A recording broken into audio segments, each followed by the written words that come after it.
What's up, everybody? Zach Brunner from Flurry Sports. Let's talk about the 5 best waiver wire pickups for fantasy football week 10.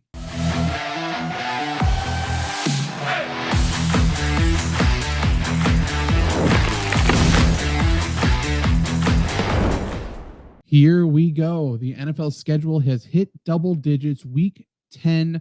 We don't have any more time for losses. We need wins. We need to start stacking wins for our fantasy football season.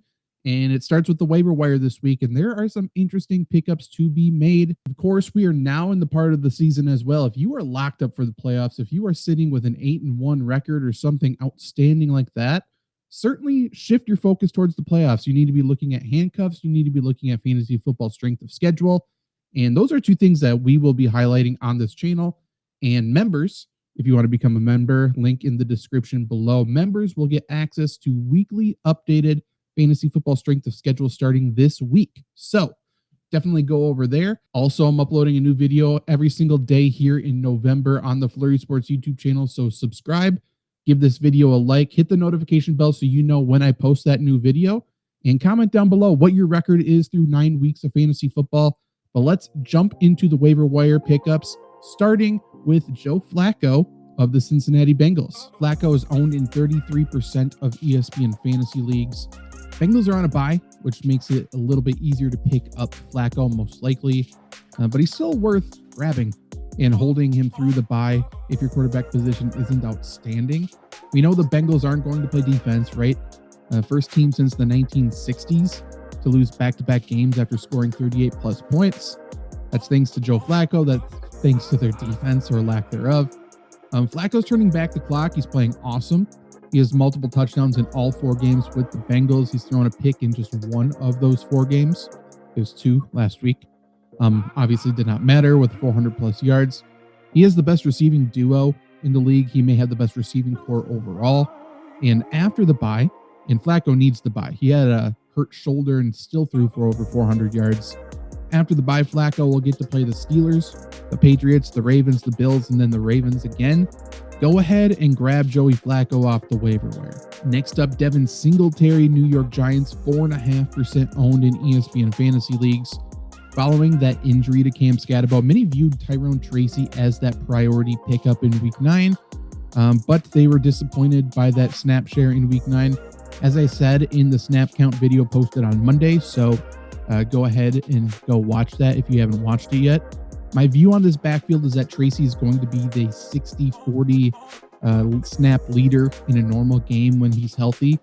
However, what we saw in this game was Tracy was playing a little bit banged up, so Singletary took on an early down and short yardage role. He also played the majority of the 4th quarter.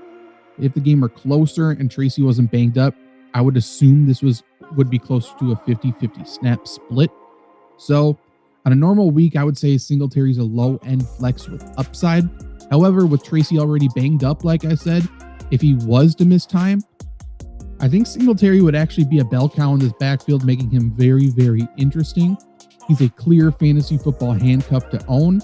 I wouldn't dump a ton of fab on him, but he needs to be owned, so definitely go and check if you have a roster spot for him. There's a lot of really good wide receivers on bye this week, so let's talk about a wide receiver.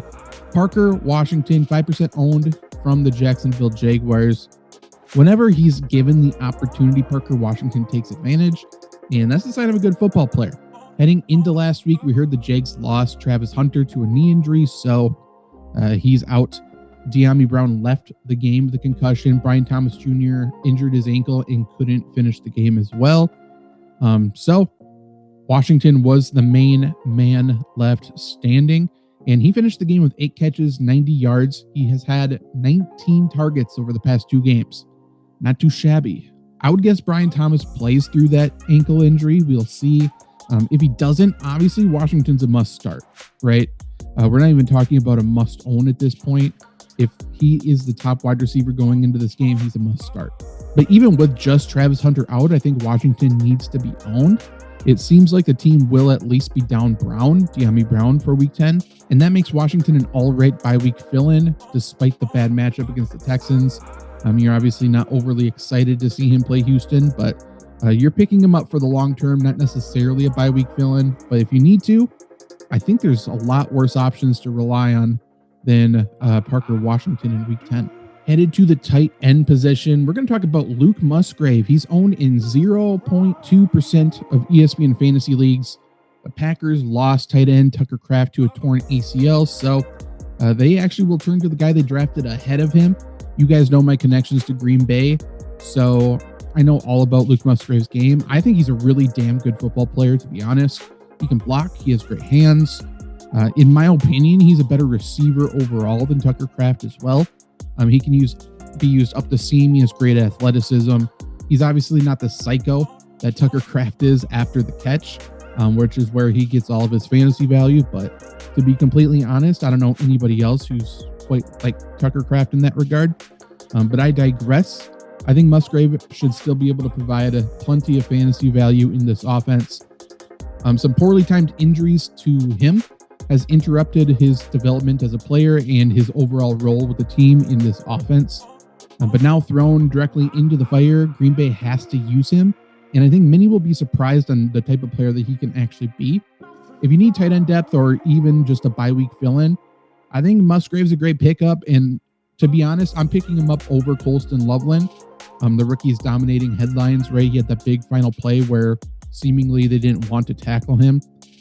But when Cole Kmet's healthy, Loveland is in a 50-50 snap split there. Obviously, Kmet's probably missing week 10, so if you need a 1 week bye week fill-in, sure, Loveland might be better than Musgrave, but if you're talking rest of season, give me Luke Musgrave over the rookie in Chicago for sure. With the last one, we're actually going to look at the IR, and that's Trey Benson, owned in less than half of ESPN fantasy leagues, 49% as of recording this video. He's a guy you could sneakily pick up when others overlook him this week. He is eligible to come off of IR in week 10. If he doesn't, the expectations are that he's going to return pretty soon after. This video, we're recording this right now before Monday Night Football. So whatever happens tonight, whether they talk about Trey Benson, whether the running backs explode, I don't know. But what I will say is the Cardinals' backfield has not been very good when he has been out. So upon his return, I expect Trey Benson to lead this backfield.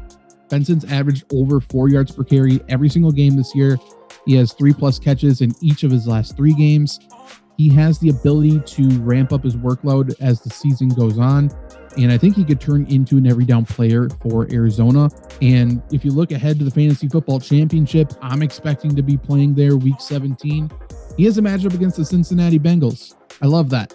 I absolutely love that. He's a big brain waiver wire pickup this week if you already have your fantasy football playoff spot locked up.